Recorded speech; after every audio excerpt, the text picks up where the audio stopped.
ഒരിടത്ത് ഒരു രാജാവിനൊരു കുതിര ഉണ്ടായിരുന്നു. ആ കുതിരയും രാജാവും കൂടെ നായാട്ടിന് പോകവേ കുതിര കാല് തെന്നി ഒരു വലിയ കുഴിയിലകപ്പെട്ടു. കുഴിയിൽ വീണ കുതിരയെ രക്ഷപ്പെടുത്താനായിട്ട് രാജാവ് തൻ്റെ ആവുന്ന പണി 18 നോക്കി. പക്ഷെ ഒരു രക്ഷയുമില്ല. കുതിര കുഴിയിൽ തന്നെ കിടന്നു. അങ്ങനെ ഒടുവിൽ ദേഷ്യം തോന്നിയ രാജാവ് ആ കുതിരയെ മണ്ണിട്ട് മൂടുവാനായി തീരുമാനിച്ചു.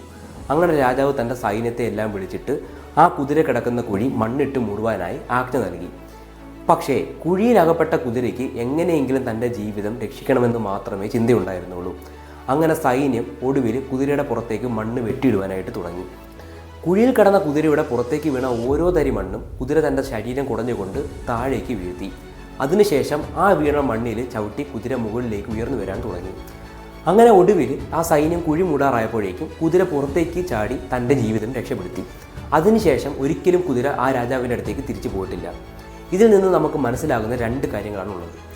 ഒന്ന്, നമ്മുടെ ജീവിതത്തിൽ പ്രശ്നങ്ങൾ വരുമ്പോൾ നമ്മളെ നശിപ്പിക്കുവാൻ ശ്രമിക്കുന്ന ഒരാളാണെന്നുണ്ടെങ്കിൽ തീർച്ചയായിട്ടും ആ ബന്ധം നമ്മൾ പിന്നെ മുന്നോട്ട് കൊണ്ടുപോകുകയും. നമ്മുടെ ജീവിതത്തിലെ പ്രശ്നങ്ങളെന്ന് പറയുന്നത് ആ മണ്ണ് പോലെയാണ്.